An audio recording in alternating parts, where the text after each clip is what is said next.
жүрген клиентім ұрысып мағанша. Сөйтсем бір 15-20 кредитім точно болды. Қол көтерді ма сізге? Қол көтерді. Жүрегім қаншалайтын. Дәрі алатын ақша болмады. Сол кезде алып қолымен қылғындырып алып мен ақшаны қайтар деп. Кемсіте бастады сізді, иә? Я, мен онымен ажырасам десем айтатын. Қазір сені андай видео салам, мындай видео салам, сені позорить етем деп. Мен сонда түсінбедім, менің кінәм қандай. Сөйтіп аварияға түсіп, отырып қалдым басымды ұстап. Мама айтады, қызын реанимация алып кетті деп. Сүйегін шығаратын кезде барлығының сұрағы күйеу бала қайда деді. Келген жоқ. Келген жоқ. Сол сұрақтың жауабын ала алмай қалдым.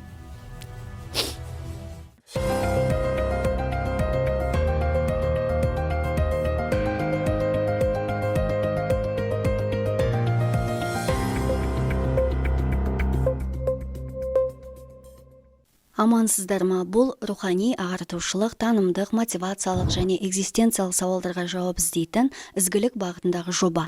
Ізгі қоғам құруға сіз де атсалысыңыз, каналымызға жазылыңыз, лайк басыңыз, жақындарыңызға жіберіңіз, күшті комментарий жазыңыз, біз бәрін оқимыз. Бүгін мен сіздерге кәсібін нөлден бастап миллионерлікке жеткен қарапайым қазақ қызының хикаясын ұсынам. Бұл ертек емес, тынымсыз еңбек, өзіңе деген сенімділік және үнемі қозғалыстың нәтижесі. Сонымен Байсеміз лайфта Самал Асанова, Ақтөбедегі ең ірі кондитерлік желінің құрылтайшысы, негізін қалаушы. Қателеспесем, Оралда, Ақтөбеде, Астанада 50-ден астам дүкен ашқан.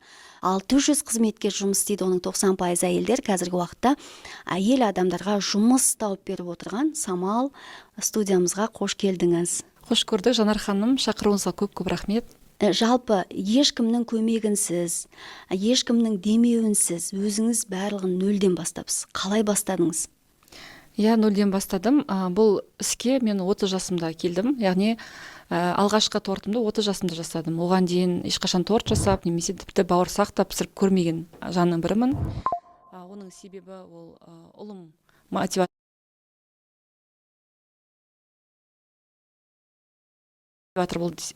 болды десем болады. Себебі қаражаттың жетіспеушілігі, мен негізі аварияға түскем сол кезде. Сол кезден басталды десем болады. Ол кезде Кастель радио компаниясында мен бас сатушы маман ретінде жұмыс жасадым. 120 мың айлыққа жұмыс жасадым. 25 жасымда келдім, негізінде баламен ажырасып, бірнеше жерде жұмыс жасадым, 2 жұмыс жасаған кездерім болды. Ақшаның жеткіліксіздігінен қиналып жүрген кездерім болды. Әкем ол кезде қайтыс болып кеткен. Анам өзі шамалы қиналып жүрді. Біздер әкем қайтқаннан кейін қаражат жағынан қиындықтар көре бастадық. Сол себепті мен өзімді қолыма алмасам, менің балама асырауға, яғни ешкім көмектесе алмайды деген ой туындады. Бастапқы кезде мен әр жерде жұмыс жасадым ғой, яғни неше түрлі жұмыстарды көрдім. Тіпті коллекторск компанияға да кірген кезім болды. Тіпті жұмыс таба алмадым, шыны керек. Әр есікті қақтым. 25 жасымда ажырасып келген кезде мен ойлағам, негізінде Ақтөбеге келсем жұмыс тез тауып аламын деп, менің алғырлығымен мені көреді ғой деген сияқты. Бірақ та қала кішкентай, бірақ соның өзінде таныс тармақ керек екен. Көп жерлерде таныс тармақ жұмысқа алмайды екен. Менің қызметімдегі жаңа тәжірибеме де қарамады көбісі. Сол кезде шамалы 2 ай жұмыссыз жүріп қалдым. Пәтердің бір бөлмесін ғана жалдап тұрдым 20 мың теңгеге. Ол кезде бастапқы кезде мен баламды өзім баға алмайтындықтан анама тастап кеттім. Шалқар қаласында анам және жеңгем көмектесті баланы қарауға. Бірақ өзіңіз білесіз, ана мен бала ажыраған өте қиын, ауыр. 2 жасар бала ғой. Сағынасын.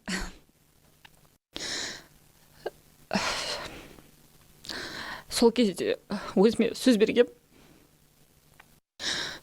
Пойызбен 7 сағат жарым жүреміз ғой, яғни кешкісін ұлыммен қоштасқан кезде мама деп жылайды, мама деп. Мен кетем деп айта алмаймын, мен қазір сен ұйықтатып кетем. Мамы выбирают Томпи. Пока ваш малыш готовится к большим свершениям, Томпи обеспечит комфорт на каждом шагу. 12 часов сухости, 7 слоев, дышащие, с мягким пояском. Я выбираю лучшее для моего малыша.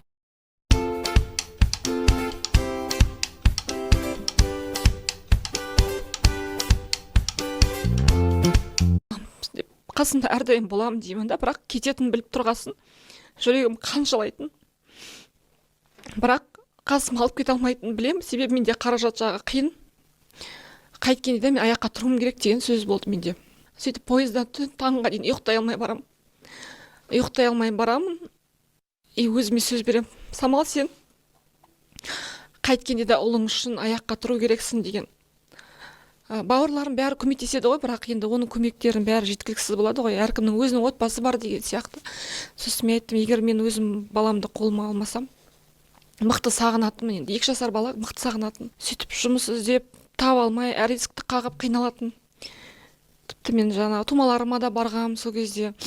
Ой, Самал, сен өзің ақта жұмыс табасың ғой дегенде остановкаға дейін жылап барғам.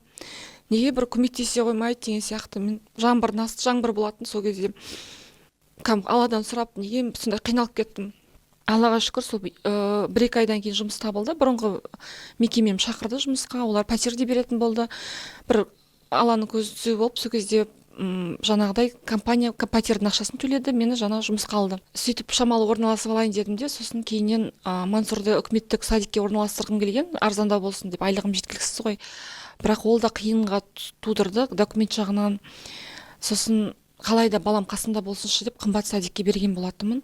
Ол кезде 45 мың теңге, өзің айлығың бір 200 мың шамасында жетпейді. Сол кезде садикке бердім. И сол садикте енді ол қымбат садик болғаннан кейін көбісі жаңа ауқатты адамдар өздерінің балдарын алып бара жатқан кезде мен автобуспен түсемін, баламды көтеріп апара жатқан кезде клиент барлығы машинамен тоқтап балдарын кіргізіп жатқан кезде мен мықты андай қызығатынмын. Неге осылар машинамен алып келіп жатады, мен де баламды сол алып келсем ғой деп. Потому что өзімнің негізі белімде грыжам бар, ауыр көтеруге болмайды. Соның өзінде ұлым жаңағы кішкентай болғасын, жаңбырлы кез болады, балшық болады, сол кезде баламды көтеріп алып келем. И сол кезде кәдімгідей жүрегім қанжылып, неге мен осылай басқа ата-ана сияқты баламды осылай алып келмеймін деп.